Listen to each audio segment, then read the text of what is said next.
Hi friends, welcome back to our family. അപ്പം ഞങ്ങളുടെ ഒരു ദിവസം കണ്ടാലോ. അപ്പം ഞങ്ങളുടെ ഒരു ദിവസം ഇങ്ങനെയൊക്കെയാണ് കേട്ടോ. ഇതൊരു ഞായറാഴ്ച ദിവസമാണ്. 10-10:30 ആയപ്പോഴാണ് എഴുന്നേറ്റ് വന്ന് ഫസ്റ്റ് എന്താ ചായ കുടിക്കണം.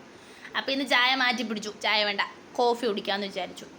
ഞങ്ങൾ 3 പേരും മാത്രമേ എഴുന്നേറ്റിട്ടുള്ളൂ. അപ്പോൾ ഞങ്ങൾ 3 പേരും കൂടി ഒരു കോഫിയൊക്കെ എടുത്ത് തിണ്ണേ പോയിരുന്ന് കുടിക്കാമെന്നാണ് വിചാരിച്ചിരുന്നത്.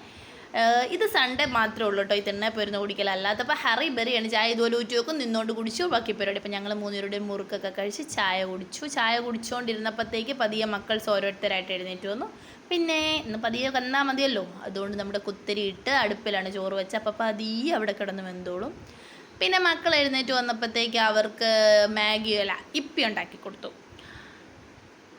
ഇപ്പി ഉണ്ടാക്കി അതിനകത്ത് വേറൊന്നും ആഡ് ചെയ്യുന്നത് ഇവർക്ക് ഇഷ്ടമല്ല. ഇവർക്ക് ഈ മസാല മാത്രമായിട്ട് ഇങ്ങനെ ഉണ്ടാക്കി കൊടുക്കുന്നതാണ് ഇഷ്ടം. അപ്പോൾ ഒരുപാട് വെള്ളമൊന്നും വേണ്ട. അപ്പോൾ ഇങ്ങനെ ഇപ്പി ഉണ്ടാക്കി എല്ലാവർക്കും കൊടുത്തു. അവർ 4 പേരും ഹാപ്പി. പിന്നെ ഉച്ചക്കലത്തേനുള്ള പരിപാടി തുടങ്ങി. ഉച്ചയ്ക്ക് അരി ഇട്ടു. പിന്നെ കറി വെച്ചത് നമ്മുടെ തക്കാളിപ്പഴവും പരിപ്പും കൂടി തേങ്ങ അരച്ച് ചാറ് വെച്ചു. അപ്പോൾ ആ സമയത്തേക്ക് സുമിപ്പേരെല്ലാം തൂത്തുവാരി. പിന്നെ ഉച്ചക്കലത്തേന് ഞങ്ങൾക്ക് സവോള തോരൻ വെച്ചു. പിന്നെ ഒരു മാങ്ങാ ചമ്മന്തി ഉണ്ടായിരുന്നു. ഇത് മാങ്ങാ ചമ്മന്തിയാണ് ഉണ്ടായിരുന്നത്. ഇപ്പോൾ സവോള തോരൻ എരിയുന്ന എൻ്റെ ഈ മിഷി എനിക്ക് 2 വർഷമായിട്ടുള്ള ഫ്രണ്ടാണ്. സ്കൂളിലുള്ള ദിവസങ്ങളിൽ ഞങ്ങളുടെ പണി എത്രയും പെട്ടെന്നാക്കി തരുന്നതിന് ഞങ്ങളെ ഏറ്റവും കൂടുതൽ ഹെൽപ്പ് ചെയ്യുന്ന ആളാണ് കേട്ടോ. പിന്നെ ഉച്ചയ്ക്ക് ഇവരൊക്കെ കഞ്ഞിയാണ് ഒടിച്ച് വെച്ച കറിയൊക്കെ വെറുതെ ആയിപ്പോയി. പിന്നെ ആ കാണിച്ചെന്നാന്ന് വെച്ചാൽ കഴിഞ്ഞ ദിവസം നമ്മൾ ഉണ്ടാക്കിയ പപ്പടമില്ലേ, ആ പപ്പടം പൊരിച്ചാണ്. ചമ്മന്തിപ്പൊടി ഉണ്ടായിരുന്നു. പിന്നെ 4 മണിക്ക് ചായ കുടിച്ച വീഡിയോ കാണിക്കാൻ പറ്റിയില്ല.